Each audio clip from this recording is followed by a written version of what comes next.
नमस्कार, मैं पूजा भारतीय। हमने अब तक पढ़ा है रोज नामचे में प्रविष्टि करना, रोज नामचे से खाता बही को बनाना, खाता बही में खतौनी करना और फिर खाता बही से तलपट बनाना। तलपट के बाद हम बनाते हैं अंतिम खाते। कोई भी व्यापारी ये चाहता है कि उसने व्यापार में जो भी लाभ कमाया है या जो भी उसकी हानि हुई है उसके बारे में वो सही जानकारी प्राप्त कर सके, उसके व्यापार की जो आर्थिक स्थिति चल रही है उसके बारे में वो सही जानकारी प्राप्त कर सके। उस जानकारी के लिए वो अपने व्यापार में अंतिम खाते यानी कि फाइनल अकाउंट्स बनाता है, जिसमें कि 3 अकाउंट्स बनते हैं। एक होता है हमारा व्यापार खाता ट्रेडिंग अकाउंट, एक होता है हमारा लाभानी खाता P&L अकाउंट और एक होता है हमारा आर्थिक चिट्ठा यानी कि बैलेंस शीट। ये 3 अकाउंट्स यानी कि फाइनल अकाउंट हम अपने लास्ट में तैयार करते हैं तलपट की सहायता से। ठीक है, ये तो देखो ये क्रम है। हमने रोज नामचे से बनाया खाता बही, ठीक है, खाता बही से हमने बनाया तलपट, तलपट से अब हम बनाते हैं अंतिम खाते, है ना। अब अंतिम खाते जब हम बनाते हैं तो हम क्यों बना रहे हैं, क्योंकि हमें अपनी पूरी आर्थिक स्थिति का सही ज्ञान चाहिए। उसके लिए ज़रूरी है कि अंतिम खाते में जो भी प्रविष्टियाँ, जो भी लेखे हमने लिखे होंगे वो सारे बिल्कुल ठीक होने चाहिए। लेकिन बहुत से लेखे ऐसे होते हैं जो लिखने से या फिर तो छूट गए होते हैं या फिर वो अधूरे लिखे हुए होते हैं या फिर वो अभी ही लिख गए होते हैं लेकिन होना उनको बाद में होता है, या फिर वो हमने लिखे ही नहीं होते हैं जबकि वो हो चुके होते हैं। तो बहुत से ऐसे लेखे होते हैं, इनको हमें पूरा करना होता है। उसको पूरा करने के और कुछ लेखे ऐसे भी होते हैं जो साल के अंत में ही किए जाते हैं, यानी कि वो अब तक नहीं किए गए होंगे, तभी किए जाएंगे जबकि हम अपने खातों को क्लोज करेंगे यानी कि अंतिम खाते बनाएंगे। ठीक है, तो ये सारे लेखे जो होते हैं जो छूट गए हैं या फिर अपूर्ण हो गए हैं या पहले से ही लिख दिए गए हैं या फिर बाद को लिखे जाने थे, जो भी है उसको हम जब ठीक कर देते हैं, संशोधित कर देते हैं या फिर लिख लेते हैं, पूरा कर देते हैं, उसके लिए हम करते हैं रोज नामचे में प्रविष्टियाँ। इनको हम कहते हैं समायोजन प्रविष्टि, और जो ये लेखे होते हैं इनको हम कहते हैं समायोजनाएं। ठीक है, क्योंकि हम समायोजन कर रहे हैं ना, उसमें एडजस्ट कर रहे हैं उन चीज़ों को जो कि हमने नहीं की हैं लेकिन उनको होना चाहिए। ठीक है, आशा करती हूँ थोड़ा बहुत समझ में आया होगा। थोड़ा बहुत हम इसकी परिभाषा को लिख लेते हैं, समझ में आ जाएगा। तो आज हम पढ़ने जा रहे हैं समायोजनाओं को, जो कि बहुत ज़रूरी है अंतिम खाते ठीक से समझने के लिए। हम अंतिम खाते तभी ठीक से बना पाएंगे जब हम उसमें ठीक से समायोजन कर लेंगे। ठीक है, मैं आशा करती हूँ थोड़ा बहुत तो समझ में आया होगा, और बाकी हम यहाँ एक डेफिनेशन लिख लेते हैं, उसके अकॉर्डिंग समझने की कोशिश करते हैं। तो ये मैंने परिभाषा भी लिख दी है, और समायोजन क्या है एक बार इसको भी पढ़ लेते हैं। समायोजन क्या है, देखिए, जिनका लेखा अब तक नहीं किया गया, यानी कि वो लेखे जिनको हमें लिखना तो था लेकिन हमने अभी तक लिखा नहीं है, वो हम उसको हम समायोजन कहते हैं। दूसरा, जिनका लेखा अवधि से पूर्व हो गया हो, यानी कि जिनका लेखा अभी नहीं करना था, अगले अवधि में करना था, यानी कि 2021 में अगर हम बना रहे हैं, 2021 का बना रहे हैं अगर हम अपना अंतिम खाता, तो हमने उसमें देखा कि हमने 2021 में ही कर दिया है कोई लेखा, लेकिन उसको जो काम है उसका वो होना है हमारा 21-22 में, तो वो पहले ही कर दिया गया है। ठीक है, ऐसा लेखा। ठीक है, और क्या है हमारे समायोजन में, अपूर्ण लेखा, कोई भी लेखा पूरा नहीं किया गया, अब अधूरा रह गया, तो वो भी हम इसमें देखते हैं, इसको ठीक करते हैं। दूसरी चीज़, अवधि समाप्ति पर लेखा, यानी कि वो लेखे जो अवधि की समाप्ति यानी कि पूरा साल निकल जाएगा, एंड में ही हमको करने हैं, वो वाले लेखे हम कर लेते हैं। ये सारी चीज़ें समायोजन में आती हैं, इनको हमें ठीक करना होता है या फिर कर लेना होता है। ठीक है, जैसे जो लेखा छूट गया वो हमें कर लेना है, जो लेखा एक्स्ट्रा हो गया उसको हटा लेना है, संशोधित कर लेना है या घटा लेना है, कह सकते हैं इसको। ठीक है, तो ये हम करते हैं। इसके लिए हम रोज नामचे में प्रविष्टि करते हैं, जिसको हम कहते हैं समायोजन प्रविष्टि। ठीक है, वो प्रविष्टि करने के बाद ही हम इसको सुधारते हैं। अब इसके बारे में बताया है, कार्टर ने क्या बताया है, इन समायोजनाओं में विभिन्न मदें सम्मिलित की जाती हैं जिन्हें शुद्ध लाभ ज्ञात करने से पूर्व डेबिट या क्रेडिट, मैंने भी बताया आपको, हमें इसको जर्नल में प्रविष्ट करना होता है, तो किसी को क्रेडिट और किसी को डेबिट तो हमें करना ही है ना। तो उनको हमें, जब हम अंतिम लेखे कर रहे होते हैं शुद्ध लाभ निकालने के लिए, हम जो अंतिम लेखा बना रहे हैं, जो अंतिम खाते कर रहे हैं, क्यों कर रहे हैं, इसलिए कर रहे हैं ना, ताकि हमें अपना शुद्ध लाभ या फिर शुद्ध हानि पता चल सके, है ना। तो शुद्ध लाभ निकालने से पहले हम क्या करते हैं, उनको डेबिट या फिर क्रेडिट कर लेते हैं। ठीक है, ऐसी मदों को हम क्या कहते हैं, समायोजनाएं कहते हैं। पूर्व दत्त व्यय हो गया, जिसमें कि उपार्जित आय हो गया, और व्यय हो गए जैसे संपत्ति पे ह्रास भी हो गया। ये सारी चीज़ें जो हैं, ये सारे व्यय समायोजन में आते हैं। इनके अलावा भी और चीज़ें समायोजन में आती हैं। पूर्व दत्त व्यय यानी कि वो व्यय जो पहले ही भुगतान किए जा चुके हैं, जबकि इनका भुगतान भविष्य में किया जाना था, यानी कि इस वाले साल में हमने इस वाले जो भी हमारा अवधि चल रही है इसमें हमने भुगतान दिखा दिया है, जबकि इसको होना कब है, अगली अवधि में। ठीक है, तो वो हम यहाँ पे संशोधित कर लेंगे। उपार्जित आय, ये जैसे पूर्वदत्त व्यय है वैसे उपार्जित आय है, यानी कि जैसे हमने पूर्व में लिख लिया व्ययों को, वैसे यहाँ उपार्जित आय का मतलब वो आय जो अभी हमें प्राप्त नहीं हुई है, भविष्य में प्राप्त होगी, लेकिन हमने उसका लेखा अभी कर लिया है। ठीक है, ऐसे ही व्यय, बहुत से व्यय ऐसे होते हैं, संपत्तियों पे ह्रास है, ये सारी चीजें किस में आती हैं, ये आती है हमारे समायोजन में, इनका हमें समायोजन करना है। ठीक है, इसके अलावा संभावित लाभ या हानि के लिए, इसके अलावा और भी चीजें होती हैं जो कि संभावित लाभ या हानि के लिए लेखा करना इनका आवश्यक होता है। ये कहा है कार्टर ने। ठीक है, इस परिभाषा से भी काफी कुछ समझ में आया होगा। तो समायोजन क्या है ये समझ में आ गया होगा, हमने परिभाषा पढ़ ली, इसके बारे में अच्छे से समझ में आ गया होगा। अब तो इसके महत्वपूर्ण बिंदु की बात करते हैं, इसमें क्या क्या होता है। एक तो हम इसको 2 बार लिखते हैं, इसका हमेशा 2 बार लेखा होता है। एक बार होता है आपके व्यापार या फिर लाभ हानि खाते, दोनों में से किसी एक में होगा, या तो उसे व्यापार में लिखेंगे या लाभ हानि खाते में लिखेंगे। इसके साथ ही हम इसको आर्थिक चिट्ठे में दिखाएंगे, आर्थिक चिट्ठा इसको कह सकते हैं, या इसी को स्थिति विवरण भी कहते हैं, इसी को चिट्ठा भी कहते हैं, यानी कि बैलेंस शीट। तो आप इसको ट्रेडिंग में अकाउंट में दिखाओगे या फिर प्रॉफिट एंड लॉस अकाउंट, इन दोनों में से किसी एक में दिखाया जाएगा, और साथ ही इसको बैलेंस शीट में भी दिखाया जाएगा। ठीक है, तो 2 जगह इसका लेखा किया जाता है। दूसरी चीज, ये हमेशा तलपट के बाहर दिए हुए होते हैं। जो भी समायोजन होंगे वो कभी भी तलपट के अंदर नहीं होते, तलपट के बाहर दिए हुए होते हैं, क्योंकि उनको हमें बाहर से समाविष्ट करना है ना। समायोजन का मतलब क्या है, हम बाहर से कोई चीज एडजस्ट कर रहे हैं इसके अंदर आके, जब एडजस्ट कर रहे हो तो वो बाहर से ही आएगी ना, अंदर तो नहीं मिलेगी, यानी कि तलपट के अंदर नहीं है, तलपट के बाहर दिए हुए होते हैं। लेकिन इसके अपवाद है, एक्सेप्शंस हैं।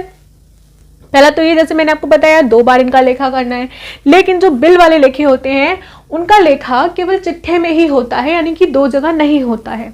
कभी कभी ऐसा होता है कि बिल को स्वीकृति देने वाला व्यक्ति, जब हम भुगतान के लिए जाते हैं तो वो भुगतान नहीं करता है, हमें उसका भुगतान प्राप्त नहीं होता है, तो बिल हो जाता है हमारा डिसऑनर, यानी कि अप्रतिष्ठित। तो ऐसे जो बिल होते हैं उनका समायोजन हमें करना होता है, क्योंकि हमें पेमेंट नहीं मिला, लेकिन हमने उसको लिखा हुआ होता है अपने पास। तो हम ऐसे लेखों के लिए एक ही जगह पे लिखते हैं, आर्थिक चिट्ठे में, लेकिन लिखते 2 ही जगह हैं। आर्थिक चिट्ठे में ही 2 जगह लिखते हैं। एक जगह तो हम देनदारों में से घटा देते हैं, बढ़ा देते हैं, क्योंकि हमारे देनदार तो बढ़ गए ना, हमें मिला नहीं भुगतान। दूसरा, हमारा जो प्राप्य बिल है, जहां हमने प्राप्य बिल लिखा है वहां पे हम उसको घटा देते हैं, यानी कि ये अमाउंट हमको प्राप्त नहीं हुई है। ठीक है, तो 2 जगह लिखते हैं, लेकिन लिखते केवल आर्थिक चिट्ठे में ही है। तो ये एक अपवाद है, क्योंकि 2 जगह नहीं लिख रहे हैं, उसमें 2 जो हम बना रहे हैं प्रारूप उनमें नहीं लिख रहे हैं, यानी कि एक जगह तो हमें लाभ हानि में लिखना चाहिए था, या फिर हमें व्यापार खाते में लिखना चाहिए था, लेकिन हमने उन दोनों में से किसी में नहीं लिखा, केवल चिट्ठे में ही लिखा है। ठीक है, दूसरी चीज, कभी कभी ऐसा होता है कि तलपट में ही कोई चीज दे रखी होती है, सिर्फ एक ही चीज, जो कि है आपका क्लोजिंग स्टॉक। क्लोजिंग स्टॉक बाहर भी होता है और अंदर भी हो सकता है, तलपट में भी दिया हुआ हो सकता है और तलपट के बाहर भी दिया हुआ हो सकता है। तो तलपट के बाहर अगर है तो हम वही करेंगे कि 2 जगह ही उसका लेखा किया जाएगा, एक आपका ट्रेडिंग अकाउंट में आएगा और एक आएगा आर्थिक चिट्ठे में, यानी कि बैलेंस शीट में। लेकिन अगर जो आपका क्लोजिंग अकाउंट है ये तलपट के अंदर, यानी कि ट्रायल बैलेंस के अंदर ही दे रखा है, बाहर नहीं दे रखा है, तो आप सिर्फ एक जगह इसका लेखा करोगे। ठीक है, केवल आर्थिक चिट्ठे में। ठीक है, मेरे ख्याल से ये समझ में आ गया होगा। थोड़ा सा आगे बढ़ते हैं और समायोजनों की आवश्यकता क्या है उसके बारे में बात करते हैं। थोड़ा बहुत हम समझ चुके हैं समायोजना क्या है, तो इसकी आवश्यकता भी हमको थोड़ी बहुत समझ में आती ही है। थोड़ा लिख लेते हैं तो थोड़ा और क्लियर हो जाएगा। तो समायोजना की आवश्यकता, या हम इसको उद्देश्य भी कह सकते हैं, मैंने यहाँ पे नोट कर लिया, इनको समझ लेते हैं, पढ़ लेते हैं। वैसे आसानी से समझ में आ जाएंगे, क्योंकि अभी हमने समायोजना को समझा है और उसी से रिलेट कर रहे हैं। ठीक है, तो सबसे पहले मैंने यहाँ पे लिखा है, व्यापारिक अवधि से संबंधित लाभ हानि व आय व्यय को उस अवधि के खातों में सम्मिलित करना, यानी कि जो इस अवधि से संबंधित आय हुए हैं या फिर व्यय हुए हैं या फिर लाभ हुए हैं या हानि हुई है, जो भी है उनको हम इस अवधि में ही सम्मिलित कर लें। ठीक है, नहीं किए हैं तो कर लें, वो समायोजन का उद्देश्य है या आवश्यकता है। ठीक है, नेक्स्ट है आगामी वर्ष के आय या फिर लाभ या हानि या व्ययों को पृथक करना, यानी कि हमने जो अभी पहले ही लिख लिया है, अभी ऊपर हमने बात करी जो हमने नहीं लिखा है, लिखना चाहिए था, उसको हम लिखेंगे, अब तो समायोजन करेंगे उसका। अब ये सेकंड वाले पॉइंट में हमने क्या बात करी है कि पहले ही लिख लिया है, आगे होना है लेकिन हमने लिख लिया है अभी, तो उनको हम अलग कर देंगे, ठीक है, घटा देंगे, अपने जो भी हमारी अमाउंट्स होंगी उनमें से घटा देंगे, उनकी अलग प्रविष्टि भी करेंगे उनको अलग करने के लिए, यानी कि एंट्री, जनरल एंट्री भी करेंगे। नेक्स्ट है हमारा ऐसी हानियों का लेखा जिनके भविष्य में होने की संभावना हो, जैसे कि अशुद्ध या फिर डूबत ऋण, यानी कि ऐसी हानियों का लेखा। हम देखो व्यापारी क्या है ना, ये सोचता है कि मैंने किसी को ऋण दिया, लोन दिया, ठीक है, अब मैंने तो उसको बोल दिया कि तुम मुझे 1 महीने बाद चुका देना, उसने भी मुझसे वादा कर दिया 1 महीने बाद चुका देगा, तो मैं अपने खातों में ये सोच के बैठ जाऊँ कि वो तो मुझे चुका ही देगा, लेकिन उसने भविष्य में मुझे भुगतान नहीं किया, तो मेरा तो लॉस है। तो मैं क्या करूँगा या करूँगी, जो भी व्यापार कर रहा है वो क्या करेगा, उस लॉस के लिए पहले से ही एक रकम निकाल के रख लेगा कि अगर मेरा ये लॉस हो जाता है, ये जो मैंने उसको लोन दिया है मुझे वापस नहीं मिलता है, तो उसकी जगह में इस रकम को यूज़ कर सकूं, उसके लिए वो पहले से रकम निकाल के रख देता है, तो वो उस रकम को एडजस्ट करता है साल के अंत में, ठीक है। तो ऐसे एडजस्टमेंट को जिसकी हानि होने की हमें भविष्य में संभावना होती है उसको भी हम कर लेते हैं, जिसको हम बोलते हैं अशुद्ध या फिर डूबत ऋण या फिर संदिग्ध ऋण, ठीक है। इसके अलावा त्रुटियों का संशोधन करना और अपूर्ण लेखों को पूर्ण करना, यानी कि जो लेखे हमारे छूट जाते हैं, पूरे होने से रह जाते हैं, उनको पूरा कर लेना, या फिर कोई भी त्रुटि रह गई हो, कोई गलती हो गई हो तो उसको सुधार लेना, ये सारे हमारे समायोजन की आवश्यकता है या फिर समायोजन के उद्देश्य हैं, ठीक है। तो इतना तो मुझे लगता है क्लियर हो गया होगा। इसके अलावा हम कुछ मदों के बारे में समझ लेते हैं, कौन कौन सी होती हैं समायोजना के अंतर्गत, थोड़ा बहुत तो समझ लेंगे तो अच्छे से समझ में आ जाएगा, बाकी डिटेल में हम बाद में समझेंगे। अभी केवल उनके नामों से समझ लेते हैं कि कौन कौन सी समायोजनाएं होती हैं, तो मैं वो सारे नाम यहाँ पे नोट कर लेती हूँ, फिर उसको समझेंगे। इसको मैं हटा देती हूँ। तो ये मैंने कुछ एडजस्टमेंट्स के नाम लिखे हुए हैं जिनको हम समझ लेंगे कि ये क्या है, बाकी डिटेल में हम इनके बारे में बाद में पढ़ेंगे कि इनको कैसे लिखते हैं, किस तरीके से एडजस्ट करते हैं। अभी केवल नाम पढ़ के हम इनको समझ लेते हैं कि ये क्या है। तो सबसे पहले मैंने यहाँ पे लिखा है अंतिम रहतिया। अंतिम रहतिया या फिर क्लोजिंग स्टॉक या फिर अंतिम स्टॉक, ये वो स्टॉक होता है जो कि हमारे गोदाम में पड़ा रहता है साल के अंत में, यानी कि वो माल जो अभी तक बिका नहीं है, लेकिन हमारा साल जो हमने निर्धारित कर रखा है वो पूरा खत्म हो गया, 1 वर्ष पूरा हो गया, या हमने छमाही रखा है तो छमाही पूरी हो चुकी है, यानी कि जब हम अपने अंतिम खाते बना रहे हैं उस वक्त तक ये माल जो बिका नहीं है इसको हम कहते हैं क्लोजिंग स्टॉक या फिर अंतिम स्टॉक या फिर अंतिम रहतिया। इसको हम एडजस्ट करते हैं साल के अंत में, यानी कि निर्धारित अवधि के अंत में, ठीक है। नेक्स्ट है हमारा अदत्त व्यय या फिर आउटस्टैंडिंग एक्सपेंसेस। अदत्त यानी कि वो जो अभी तक दिए नहीं गए हैं, दिए जाने थे, यानी कि उनकी सेवाएं तो हमने प्राप्त कर ली हैं लेकिन हमने अभी तक उन व्ययों का भुगतान नहीं किया है, वो होते हैं अदत्त व्यय। इसी अवधि के अंदर उनको भुगतान कर दिया जाना था लेकिन हमने नहीं किया, तो वो हमारे आउटस्टैंडिंग एक्सपेंसेस यानी कि अदत्त व्यय, इनको हम एडजस्ट करते हैं। फिर आते हैं हमारे पूर्वदत्त या फिर असमाप्त व्यय। पूर्वदत्त का मतलब पहले ही दे दिए गए, ठीक है, इनकी सेवाएं भी अभी प्राप्त नहीं हुई हैं लेकिन हमने इनका भुगतान कर दिया है। भुगतान कर दिया तो दिखा भी दिया है, लेकिन ये है कब के, अगली अवधि के, क्योंकि अगली अवधि में हमें इनकी सेवाएं प्राप्त होने वाली हैं, तो इसको हम अलग कर देंगे, ठीक है। तो इसका एडजस्टमेंट करते हैं पूर्वदत्त व्यय या फिर प्रीपेड एक्सपेंसेस। इसके बाद आते हैं उपार्जित या अप्राप्य आय, यानी कि एक्रूड इनकम और income earned but not received, यानी कि हमने कमा तो ली है लेकिन अभी तक हमको प्राप्त नहीं हुई है ऐसी इनकम, ठीक है। इसका हम एडजस्टमेंट करते हैं, इसको हम बोलते हैं उपार्जित या फिर अप्राप्य आय। नेक्स्ट है हमारी अनुपार्जित या फिर अग्रिम प्राप्त, यानी कि इसको हमने पहले ही प्राप्त कर लिया है, ठीक है, पहले ही हमको ये प्राप्त हो चुकी है, जो भी आय है ये हमारी पहले प्राप्त हो गई, जबकि इसको अगली अवधि में हमको प्राप्त करना था लेकिन हमने कब, पहले ही प्राप्त कर लिए, तो इसका भी हम एडजस्टमेंट करते हैं। इसको हम बोलते हैं अनुपार्जित या फिर अग्रिम प्राप्त, यानी कि अनअक्रूड और अनअर्न्ड इनकम या फिर income received in advance. Next है हमारा अप्राप्य